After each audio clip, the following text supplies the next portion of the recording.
Salut tout le monde, nouvelle vidéo aujourd'hui, vidéo un peu pépère, un peu posée, tout simplement parce que je suis en convalescence, donc je ne peux pas faire de mise en scène ou quoi que ce soit, je ne peux pas faire de choses que je fais d'habitude, voilà, donc je vais faire une vidéo du coup inhabituelle, je vais juste vous présenter à plusieurs parties, donc ma collection, petite collection de Blu-ray.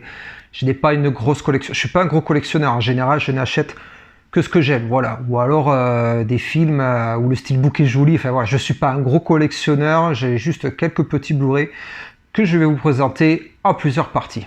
À de suite.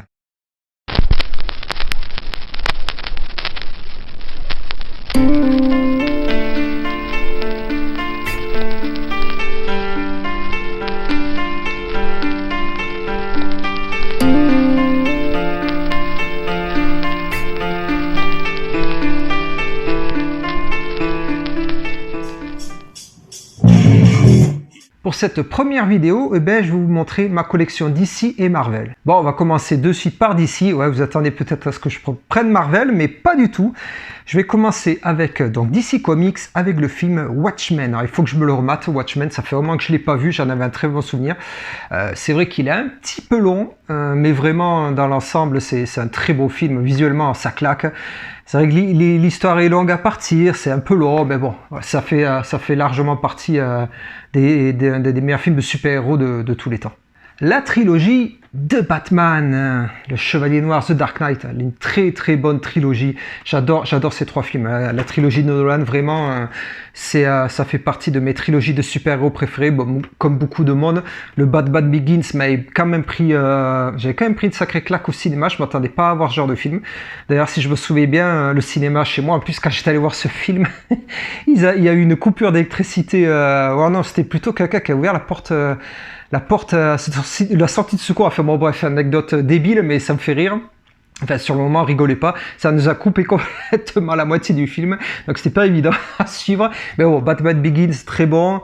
The Dark Knight, vous avez compris. Et The Dark Knight Rises, oui. Alors, celui-là, il est un peu moins bien. Mais bon, dans tous les cas, cette trilogie, largement, c'est l'une des meilleures trilogies de films de super-héros.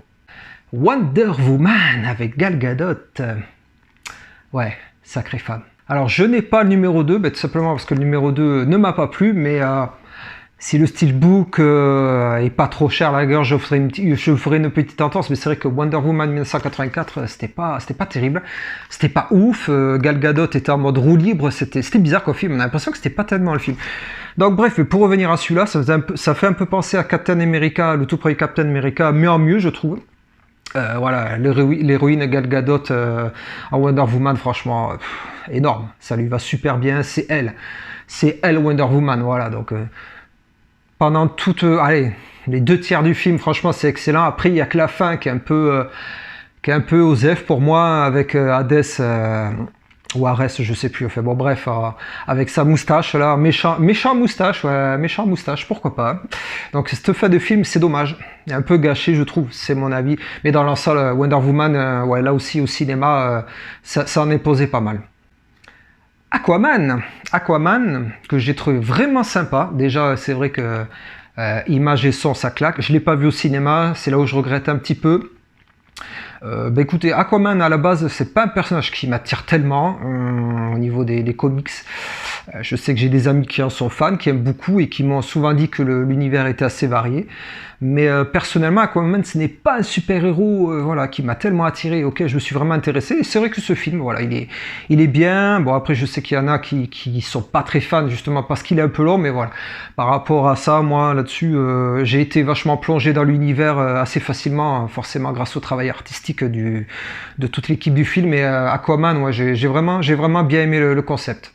Je vais attaquer une trilogie qui me tient aussi énormément à cœur. On va commencer la trilogie de Snyder avec Man of Steel. Man of Steel, vraiment grosse surprise à l'époque, je ne m'attendais pas. Alors j'aime bien à la base le style de Snyder. J'aime pas mal ce qu'il fait, c'est vraiment pas mal. Mais ouais, j'ai vraiment adoré Man of Steel. Alors, un peu moins à la fin parce que ça faisait passer un peu à Dragon Ball Z, mais bon, c'est pas grave. Dans tous les cas, je l'ai vu en format IMAX ou je sais plus ce que c'était. Enfin voilà, j'avais pris de claques.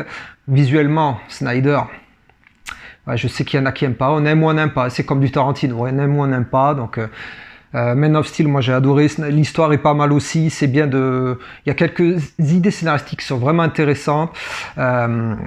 Visuellement, voilà, c'est super beau, il y a de la recherche là-dessus, mais il y a quelques petits points négatifs sur le film, et voilà, dans l'ensemble, le premier volet de cette trilogie de Snyder, vraiment, lance bien le truc. Alors, c'est vrai que ça commence à être un petit peu sombre, mais ça passe pas mal. Batman vs Superman, version cinéma et version longue, bien sûr. Alors, celui-là, je le défendrai jusqu'au bout. Alors, pas la version cinéma, mais la version longue, voilà. C'est vrai qu'après, c'est un film très très sombre. Je sais pas si c'était fait exprès, mais en fait, dans cette trilogie, on sent que c'est de plus en plus sombre, en fait. C'est plus ça va, et c'est vrai que bon, c'est un peu morbide, mais la version longue, vraiment, c'est excellente. Moi, je le trouve excellent, ce film. Ça parle beaucoup, oui, c'est pas un Marvel. Ce n'est pas un Marvel, ça pète pas dans tous les sens, mais l'histoire est vraiment intéressante. Il y a vraiment des idées intéressantes, quoi. À part, bien sûr, la petite histoire avec Martha que tout le monde connaît. Moi, dans l'ensemble, je trouve le film cohérent. Le film prend son temps, sans trop s'attarder sur des éléments comme voilà, la mort des parents de Bruce Wayne, ça va, ils nous l'ont vite fait montré au début du film avec une superbe introduction justement quand Bruce découvre la Batcave, vraiment c'est impressionnant quand il s'échappe dans la forêt, quand il tombe à travers le trou, qu'il y a les chauves-souris qui l'élèvent en haut, et quand justement on voit Bruce s'élever en haut et ça fait la silhouette de la chauve-souris. Franchement, ouais, Snyder, on peut dire ce qu'on veut, mais il a une patte artistique phénoménale, ce qu'on ne retrouve pas dans les Marvel. Après, c'est mon avis à moi, bien sûr, attention, on se calme. Donc moi j'aime énormément ce film, parce que ça impose vraiment quelque chose d'intéressant. Ça change vraiment de ce qu'on a pu voir, et les protagonistes sont très bons. Bon, Ben Affleck, excellent. Même, alors j'avoue, j'étais l'un des premiers à gueuler quand j'ai appris qu'il allait reprendre le rôle de Batman, parce qu'on a tous été marqués par le film Daredevil. Mais Ben Affleck, je suis désolé. Je sais pas s'il est mieux que Christian Bale, mais dans ce film-là, il est phénoménal. Donc vraiment, voilà, je serai toujours un défenseur de ce film, même si je sais qu'il s'est fait beaucoup assassiner.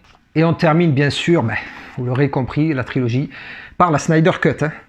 Pas la Justice League de Joss Whedon. Elle n'existe pas, celle-là. Où elle est partie, elle n'existe plus, vous oubliez. La Justice League, là aussi c'est pareil, ça divise. Alors ce qui est très bien, comme j'expliquais par rapport à cette trilogie, c'est que plus on va... C'est vrai qu'au début c'est assez sombre, que ce soit Ben of Steel, Batman vs Superman, qui est assez sombre vraiment dans le thème et tout. Ça parle de destruction, de beaucoup de choses. Alors que là, on revient sur quelque chose, on parle de renaissance, on parle d'unification.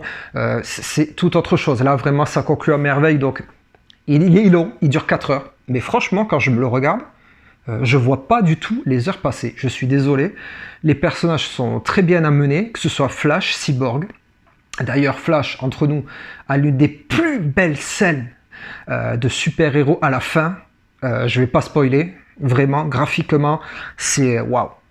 Je regrette vraiment que ce film ne soit pas vraiment sorti au cinéma, parce que je pense après le format peut-être n'est sûrement pas adapté pour ça, parce que c'est un format assez spécial. C'est du 4/3, donc ça peut choquer au début, mais franchement quand on voit la différence, c'est vrai que le 16/9 ça a tendance à couper les choses, mais là c'est comme si on regardait 4 heures d'une œuvre, d'une fresque, une peinture. C'est super beau. Alors certes il y a énormément de ralentis. Snyder s'est fait plaisir sur ce coup-là, il s'est fait vraiment plaisir sur ce film. Il y a des scènes que j'aurais enlevées. Voilà, même si je suis fan, je vous dis clairement, honnêtement, il y a des scènes que j'aurais enlevées.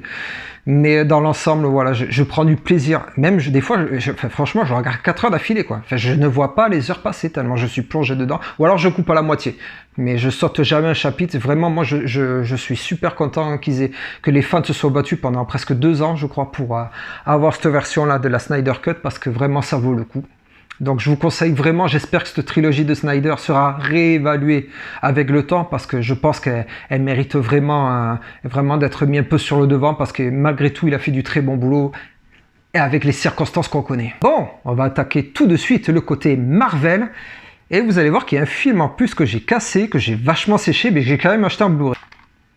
Le premier Avenger de Joss Whedon, celui-là c'est l'un des rares films que j'avais vu à l'époque en 3D, que je suis allé voir 2 fois au cinéma, vraiment là, grosse claque, grosse claque, je pense comme tout le monde à l'époque. Ça a été... Après, quand je le regarde maintenant, j'avoue qu'il y a des passages, je trouve que c'est un peu long. C'est vraiment un peu long à regarder, mais énorme. Franchement, ce Avenger énorme, grosse claque. C'est le premier gros film qui rassemblait plein de personnages au cinéma. Alors là, c'est fabuleux, ça mérite. Ça mélange action, humour. L'humour passe bien, c'est pas très lourd comme on peut voir dans les films Marvel. Alors après, c'est que mon avis, attention. Mais ouais, le premier Avenger, grosse claque. On est tous d'accord. Avenger de l'ère d'Ultron. Alors celui-là, ben, un peu moins bien. C'est dommage. On sent que Joss Whedon, ouais, on lui a tellement pompé le mou, pour pas dire autre chose, pour faire une suite. Ben, d'ailleurs, j'ai appris qu'il s'en était ruiné la santé, que même par rapport aux critiques de ce film, il a été aigri pendant un moment. D'ailleurs, quand il a fait la Justice League, qu'il a repris Justice League, quand Snyder s'est barré, il était aigri et il a vraiment pas envie de faire le film, et c'est pour ça que ce Justice League de Joss Whedon, c'est pourri. Donc voilà. Donc on revient à ça. Avenger l'ère d'Ultron, c'est vraiment le seul, je crois, Avenger où j'ai du mal à regarder. Je le regarde parce que bon, une fois que je suis dans le film, j'ai du mal à voilà. Je sais qu'il, mais il est long à regarder. Je trouve qu'il est vachement long à regarder. C'est dommage parce qu'il en fait, il y a pas le côté iconique qu'il y a dans le premier, vous voyez. Donc bon, dans tous les cas, ça se regarde, ça se complète, mais petite déception sur ce film. Bon, forcément, hein, ça va pas être difficile à trouver. Avenger Infinity War, très bon film de super-héros, là aussi, vraiment, j'ai beaucoup plus adoré que l'ère d'Ultron. Bien sûr, vous le savez, il est en 2 parties, donc on va pas spoiler la suite, hein, vous savez ce que je vais sortir comme prochain Blu-ray. Très bon film aussi. Très bon film aussi, je m'attendais pas à adorer autant. On va dire que le film est porté par, alors ce qui est rare pour le souligner, mais par Thanos, donc le méchant, qui a un rôle déterminant, qui a une histoire hyper intéressante, qui n'est pas un méchant pour détruire gratuitement. Voilà, il a quelque chose derrière. Et c'est vrai qu'il y a les nouveaux super-héros qui sont arrivés, il y a Spider-Man et tout qui sont arrivés, bon, dans un autre film, mais bon, bref, il y a plein de super-héros réunis, c'est déjà pas mal. L'histoire est vraiment sympa. Le climax, j'ai eu un petit peu de mal à la fin parce que, ben, bon, après je peux spoiler, le film est un petit peu vieux, mais bon, quand on essaye de nous faire croire à la fin que Peter Parker et tout meurt, alors que Marvel avait annoncé quelques mois en arrière qu'ils allaient faire un Spider-Man, ben, c'est compliqué. Ou même quand on regardait sur Internet, ils étaient mis au casting. Donc la fin, franchement, la fin est un peu décevante pour moi parce que j'ai pas cru en fait. La scène par contre entre Tony Stark et Peter Parker est hyper émouvante, ça je suis d'accord. Mais cette fin, pour moi, est un peu brisée parce que j'y croyais pas du tout. Voilà, c'est Disney, c'est Marvel. Depuis qu'ils font des films, j'ai pas souvenir qu'il y ait une mort importante, mais bon, ça en reviendra après. Donc bon, à part ça, franchement, ouais, très très bon cru. Avenger Infinity War, forcément, j'ai adoré ce 3e volet des Avengers. 4e film, forcément, hein, Avenger Endgame. Alors celui-là, on l'attendait beaucoup. Il n'est pas du tout pareil que celui d'avant, que Infinity War. C'est autre chose. Là, ça prend plus son temps. Alors c'est un petit peu dommage qu'il y ait des facilités scénaristiques. Bon, vous allez voir d'autres youtubeurs et je ne vais pas refaire la critique du film. Mais pour ce que proposent les frères Russo à la fin, c'est-à-dire faire une scène aussi iconique avec tous les super-héros, et pourtant moi je ne suis pas fan de Marvel, attention. Mais les scènes à la fin m'ont mis la chair de poule. Donc j'imagine même pas un fan, il devait être hystérique, sauter dans son fauteuil. Enfin, donc c'est vrai que le film souffre de pas mal de défauts, mais on peut rien dire. La fin est parfaite, ça clôture une phase Marvel qui était vraiment intéressante pour moi. C'est pour ça que maintenant le film Marvel, je suis un peu déçu. Mais voilà, Avenger Endgame, ça conclut très bien, et mettre autant de super-héros à l'écran et en faire une scène mais vraiment épique, chapeau les frères Russo. Donc vraiment voilà, ce film, c'est vraiment une tuerie. C'est mieux de le regarder avec l'Infinity War en même temps. Mais ouais, très bonne conclusion dans tous les cas. Bon, allez, on va attaquer mon super-héros préféré, Spider-Man, la trilogie de Sam Raimi. Peut-être que je m'achèterai la trilogie de Tom Holland, ou même les 2 films de Andrew Garfield, peut-être, on verra. Mais bon, dans tous les cas, pour moi, Spider-Man, la trilogie de Sam Raimi, premier épisode qui a vachement vieilli. Ouais, le 2002, ça pique un peu. Je suis allé voir 3 fois au cinéma à l'époque. Donc, ça pique les yeux quand on le regarde maintenant. Ça fait un peu kitsch, ça fait cosplay. Mais bon, moi j'aime bien ce côté rétro aussi, donc ça me dérange pas. C'est vrai que bon, je me joins à tout le monde pour dire qu'il a pas mal vieilli, mais bon voilà, Sam Raimi, il savait y faire, il sait encore y faire aujourd'hui, mais bon, C'est déjà pas mal. Alors, mon préféré, c'est Spider-Man 2, qui est dedans, bien sûr. Donc, Spider-Man... bon, attendez, je vais les sortir, ce sera plus simple. Hop là. Donc, Spider-Man 1, forcément. Le Spider-Man 2, voilà, qui est mon préféré de tous les Spider-Man réunis. Alors, je sais qu'il y a beaucoup de youtubeurs, quand ils font leur classement Spider-Man, je sais qu'ils mettent le film d'animation dedans. Mais pour moi, c'est pas un film live.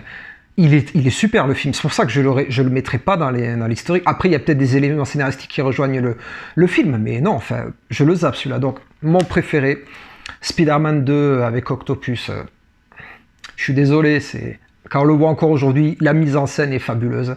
C'est mon préféré des Spider-Man. Le très controversé Spider-Man 3, alors...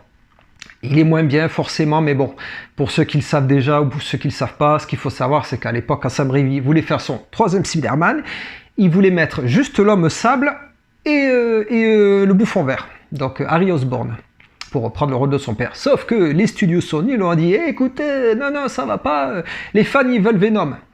Bon, eh ben, tu rajoutes un troisième personnage, scénaristiquement, c'est pas ouf. C'est pas ouf. Sam Raimi fait ce qu'il peut, c'est dommage. Il y a beaucoup de facilité scénaristique, c'est pas ouf. Venom, il est vraiment pas ouf du tout. Il fait petit gabarit. C'est pas trop ça, c'est dommage. Je pense qu'il y a plus la responsabilité de Sony envers l'échec de ce film que de Sam Raimi. Donc voilà, de toute façon, dans tous les cas, Spider-Man 3, moi j'aime quoi qu'il arrive, mais c'est vrai que je pense qu'il y avait autre chose de mieux à faire. On continue avec, celui-là je l'ai démonté, force je vais pas revenir sur ma critique, je l'ai quand même acheté, Spider-Man No Way Home. Ouais, je l'ai acheté, oui, je sais, je suis une petite pupite, pardon. Ouais, je sais, j'ai pas pu m'en empêcher, je l'ai acheté parce que, voilà, il y avait la trilogie, il y avait Andrew Garfield, il y avait Tobey Maguire, même si ils ont pas un rôle hyper déterminant, enfin bon... c'est mon avis, je ne veux pas revenir sur la critique. C'est une grosse déception pour moi, mais je l'achète quand même. Quand je le regarde, ben, c'est dommage. Je ne le regarde pas comme Avenger Endgame, c'est dommage. Parce que ça conclut là aussi une trilogie et j'en attendais énormément plus. Non, mais je l'ai quand même acheté. Donc voilà, Spider-Man No Way Home, grosse déception de l'année 2021, je crois, mais quand même dans ma vidéothèque. Avant-dernier film, alors celui-là, j'hésitais à le prendre, mais bon, comme je vous ai dit, quand c'est pas trop cher, je le prends. Venom, ouais, alors là, par contre, le gabarit est nickel, c'est le vrai Venom, mais c'est dommage que c'est gentil, c'est trop gentil, alors ça se regarde, c'est vraiment sympa, mais c'est trop gentil, ça va être beaucoup plus dark, c'est Venom quoi, enfin je sais pas, ça se regarde, voilà, franchement ça se regarde, c'est pas ouf, mais de là à le démonter comme certains ont fait, vraiment non, c'est un peu dommage, donc... Venom, bonne petite surprise, mais je m'attendais vraiment à mieux. Dernier film, alors celui-là, là aussi, j'ai eu un gros coup de cœur, ça fait partie de mon top 3 des meilleurs Marvel que j'ai préféré ces derniers temps. Civil War. Ouais, vous voyez, j'achète vraiment, j'ai pas acheté Captain America 1, 2, c'est vraiment quand j'aime un film. Civil War, alors déjà, j'ai beaucoup aimé l'introduction de Spider-Man et de Black Panther. Et ce que je dirais sur le film, que j'ai adoré surtout, c'est bon, alors ce côté un peu, comment dire, c'est le côté que j'aime bien un peu comme dans Batman vs Superman, c'est que c'est bien joli de sauver la planète contre des méchants, mais le problème c'est qu'il y a des dégâts derrière. Ça, oui, j'en ai pas parlé pour Batman vs Superman, je trouve ça intéressant scénaristiquement, c'est de se dire, bon, ils ont sauvé la planète, mais derrière, comme on peut le voir dans les scènes d'action, il y a des victimes, il y a des immeubles qui pètent, mais c'est vrai qu'on se dit jamais, putain, il y a peut-être quelqu'un dedans, quoi. Donc, ça, c'est très bien. Alors ça fait partie du comics à première vue, c'est résumé rapidement forcément parce que Civil War, je sais plus combien il y a de tomes, c'est énorme. Donc j'ai trouvé cet élément scénaristique vraiment intéressant, j'aime beaucoup ce style en fait. Mais ce que j'ai préféré en fait, autre l'introduction de Spider-Man et de Black Panther, c'est la fin en fait. La dernière demi-heure de film, le côté sombre en fait entre Tony Stark et Captain America, quand donc Tony Stark apprend une certaine vérité dans lequel on va dire Captain America est indirectement impliqué, et là on ne retrouve plus Tony Stark en train de faire des vannes pourries ou être toujours de bonne humeur. Là, l'acteur, il a le regard noir, et j'ai trouvé cette dernière demi-heure de film, peut-être que c'est un peu plus long, c'est vraiment que je ne l'ai pas vu, mais j'ai trouvé ça super intéressant. J'ai trouvé ça vraiment super intéressant. C'est pour ça que j'adore ce film. Parce que ça changeait de tout ce qu'on pouvait voir avant. De voir des super-héros se frapper, des gentils se frapper entre eux, quoi. Et surtout pour une raison, voilà. C'est Ah ouais, cette dernière partie de film vraiment m'a fait direct acheter le Blu-ray parce que franchement, je trouve que c'est l'un des rares Marvel où vraiment ça monte très très haut sans jamais redescendre. Enfin, parce qu'il y a des Marvel où ça fait un peu ça, mais là, pour moi, ça monte et la fin est fabuleuse. Donc Civil War, largement dans ma vidéothèque, j'adore ce film. Voilà, cette petite vidéo présentation de mes Blu-ray est terminée pour l'instant. Je continuerai plus tard. J'en ai pas beaucoup, je pense que je vais faire 3 ou 4 encore dernières vidéos. J'en ai pas beaucoup. Hein. Donc voilà, j'espère que ça vous aura plu. Désolé, c'est inhabituel, mais en ce moment, j'ai pas trop le choix et je voulais vous faire partager quelque chose avec les moyens du bord. Voilà, je pense que je reviendrai très vite pour une prochaine critique cinéma d'un film qui va bientôt sortir. Je crois que c'est mercredi. Allez, je vous dis à très bientôt pour une prochaine vidéo. Ciao!